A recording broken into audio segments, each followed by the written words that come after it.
자, 내부 반란 진압 완료라고 좀 적어봤는데요. 네. 자, 이어지는 얘기입니다. 영수회담 이후에 결국 민주당은 오는 2일 날 최상병 특검을 처리하겠다 재확인하고 있습니다.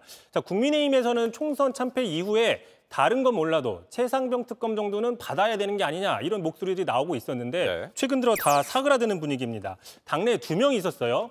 대표적으로 안철수 의원 총선 참패 직후에는 개인적으로 특검 찬성이다라고 얘기를 했었습니다. 네. 그런데 어제였습니다. 자, 당론이 만약에 정해진다면 당원이기 때문에 당론을 따라야 된다라고 입장을 바꿨고요. 굉장히 좀 후퇴를 했네요. 그렇습니다. 그리고 또 조경태 의원 총선 직후에는 자, 최상병 특검을 반대할 이유가 없다. 오히려 여당이 먼저 나서야 된다라고 적극적인 입장을 밝혔는데 네. 최근에는 특검을 야당이 일방적으로 하는 건 말이 안 된다. 여야 합의를 해야 되고 공수처나 경찰의 수사부터 지켜봐야 된다라고 입장이 조금 변했습니다. 네, 확실히 이 말의 톤이 달라진 게 느껴지는데 갑자기 이렇게 기류가 바뀐 이유가 있습니까? 일단 당내에선 당내 친윤계가 총선 결과에 상관없이 총선에 참패했음에도 불구하고 여전히 건재하다라는 것을 보여주는 방증이다. 이런 분석이 나오고 있습니다. 네. 특히 이 친윤계로 알려진 유상범 의원 자기가 설득했다. 이런 얘기까지 했거든요. 들어보시죠.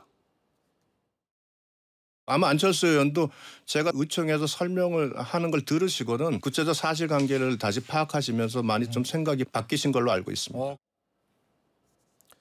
특히 어제 영수회담에서 윤석열 대통령이 최상병 특검에 대해서 최상병 사건에 대해서는 별다른 답변을 하지 않은 걸로 알려져 있었죠. 네. 자, 하지만 최근에 이런 얘기를 했다고 합니다. 참모들을 상대로 자, 수사권이 경찰에 있는데 해병이 월권을 했다 이렇게 얘기를 했다는 거죠. 박정훈 대령이 월권을 했다. 따라서 거부권을 행사할 가능성이 있다. 이런 식의 지금 분석들이 나오고 있습니다. 네.